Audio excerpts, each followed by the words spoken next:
I'm from Lubbock, Texas. And I went to Lubbock High School. And I had Miss Honey for English. That'll be important later on. Actually, it's important right now. What am I thinking? I don't know. Miss Honey was an elderly woman. I didn't know what to think about her at the time. I'm a kid. And she's pretty stern and strict. And she was trying to get me to wrap my mind around the Canterbury Tales by Geoffrey Chaucer. Do you know what I'm talking about?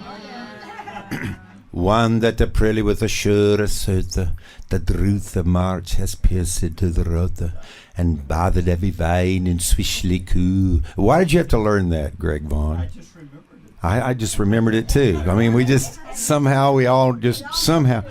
we all had to do it up to a certain point. So I didn't know what to think about her. But then I found out at the beginning of her career, Glennis Honey, as a young honors English teacher, taught Buddy Holly English.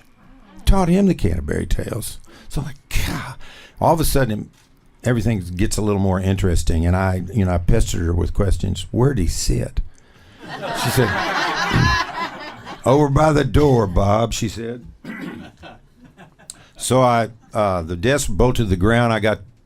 I sat in Buddy Holly's desk that senior year. When I first sat down, I can just say that there was a vibration. It was pretty vibey. And I kept thinking that he was going to come to me. Buddy Holly was going to come to me. And sure enough, I channeled Buddy Holly. And he did come to me, and he gave me this insight into some of the songs he wrote, like Not Fade Away.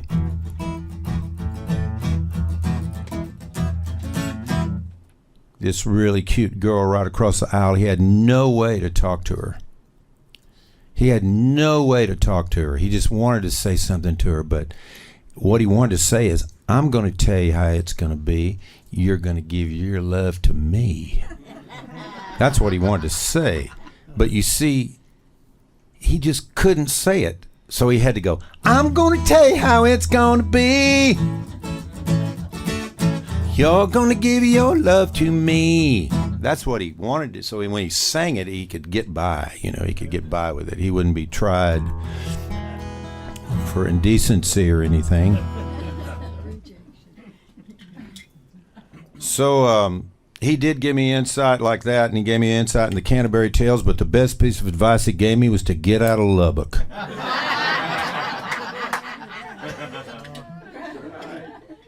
And I did. And I took off for the Wild West.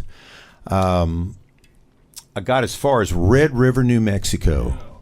And this is 1969 by the time I got out of there.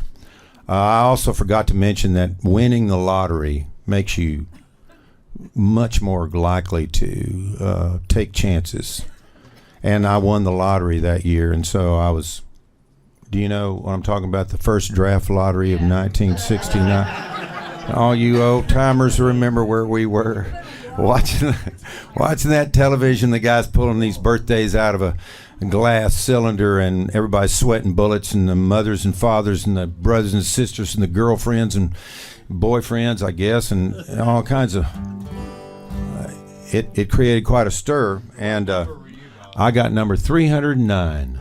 Number 80. 80. I was 306. 306. You didn't get drafted either. How about anybody remember? I already served and got out. All right, you already served and got out. 342. 342. See, we all have this in common.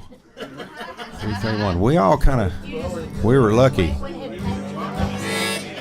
What's that? Wound up in the Navy anyway. Oh, yeah, wound up in the Navy anyway. All right. After this little interlude, now we'll get back to the... No, actually, that was beautiful. That was a cultural sharing experience. And so I took off for the Wild West, and I got to Red River, New Mexico, and I got a gig in this place called the Riverview Inn. I was a kid, wet behind the ears. It was my first gig out of town, they put a sign over my head that said, "Singer survival depends on donations." And I just want you to know, brothers and sisters, nothing has changed. Not one single thing. And here, you know, I was out there having a great time. They gave me room and board and tips. So I was working for tips even then, Singer Survival. And down the street, though, there was a band, and they told me to go down there and hear these guys, and they were called Three Faces West. Rick Fowler Wayne kid and this wise ass named Ray Hubbard. Now, he wasn't Wiley yet. He was just plain old Ray Hubbard at this point, or Hubbard sometimes. And we became friends. They had played these songs I'd never heard before, and the ones that really struck me were by this guy named Mike Murphy. He wasn't Michael Martin Murphy yet. He just plain old Mike Murphy. But he had written Wildfire by this time. Didn't record it to you later. And all this great stuff. And I was like, God, what incredible songs. So I learned a couple of them, and I kept on moving west. And I got to Los Angeles. And I got a couple gigs out there, and I got a record deal. And they gave me just enough money to buy a Datsun pickup truck and a Martin guitar.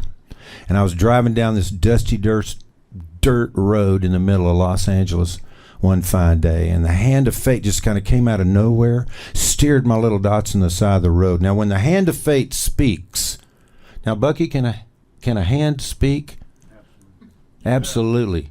I think so, too. When the hand of fate speaks, then somehow you've got to take heed of that. And I did, and I stopped for that hitchhiker.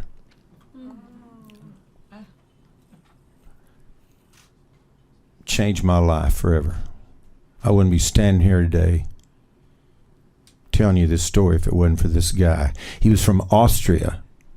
He worked on foreign cars for movie stars in Hollywood and got bit acting parts.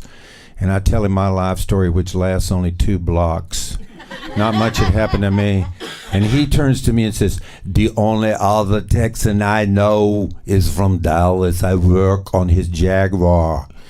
He's a musician too. His name is Mike Murphy."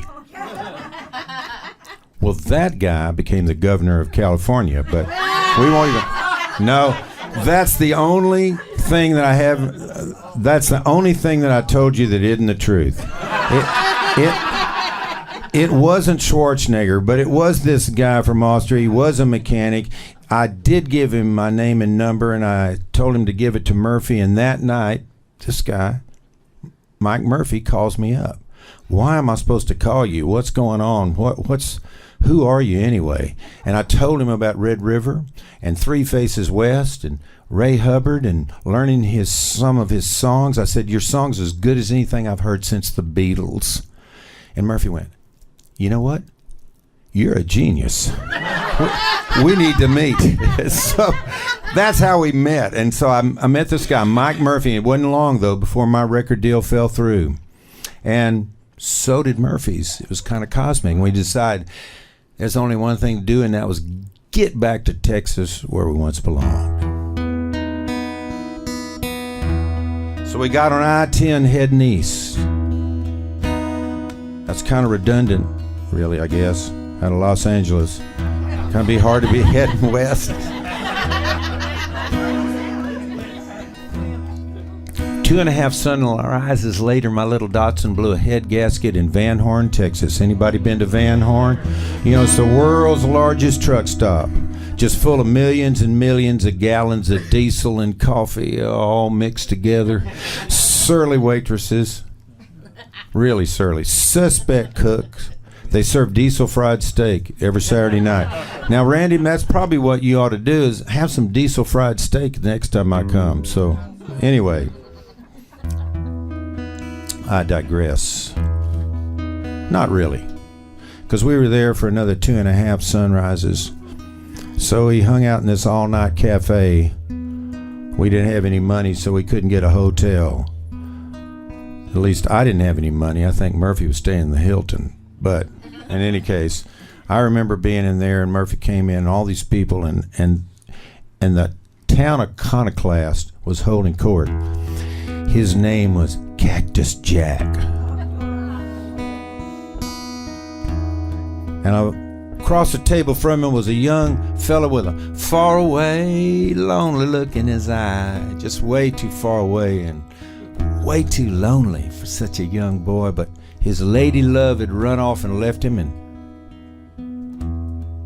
you know what that can do to you. And he was telling old Jack a sad story, and everybody in the room just kind of leaned in. And he said, right in the middle of the 10-cent scenery, shuffled and stacked on a postcard rack, there's a cute little kid on a Shetland pony. She smiles at me and I can't smile back. And Cactus Jackie drinks coffee black. Look at him. He says, son, this is your lucky day. 5 o'clock in a Texas morning, I come a long, long way.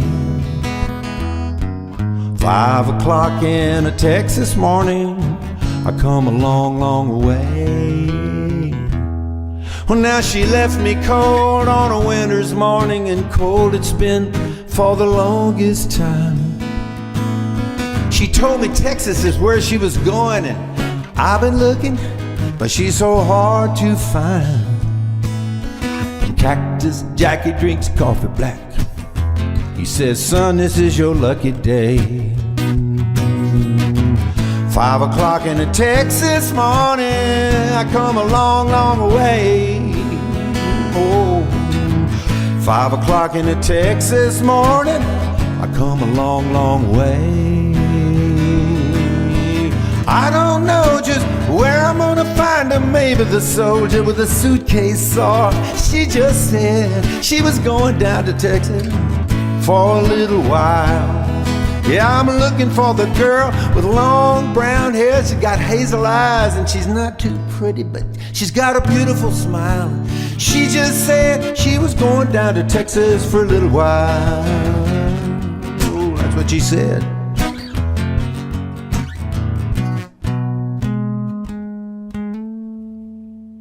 Well, now the cook in the back, he's getting mighty curious, and he asks the waitress where I'm from. She just says, well, heck, I ain't never seen him before. He's probably some sort of spaced out California bum on his way down I-10 till he get to San Antonio. That world's the most dangerous stretch of highway. Go up north, probably get a ticket and shirts. Keep on traveling past that New Braunfels and San Marcos, Kyle, Buda. On in, he's gonna take a little detour, I heard, in that wild left-wing hippie pinko town, Austin, Texas.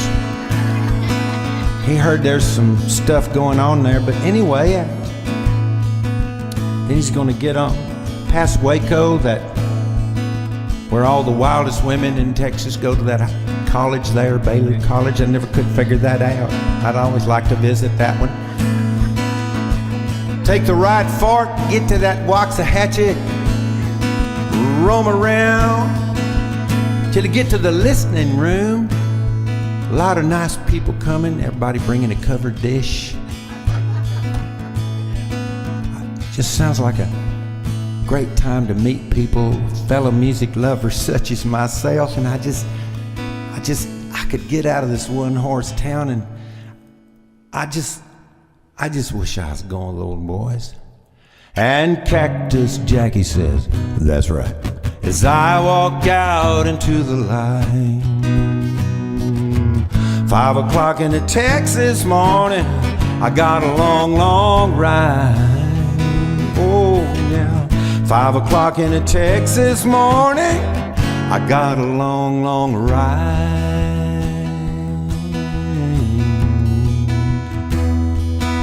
Oh, outside,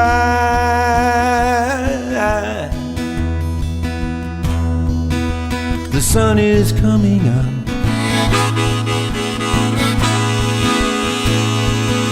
and the wind blows smooth, just like a Dixie cup,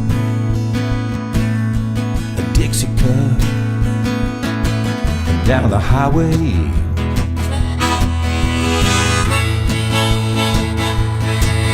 Down the highway, let's get on that highway. We gotta get to Waxahachie.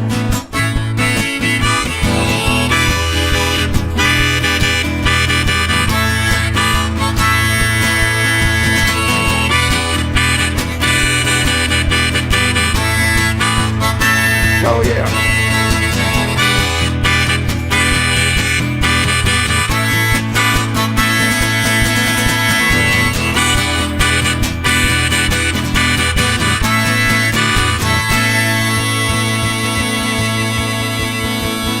5 o'clock in the Texas morning, and I got a long, long, long ride.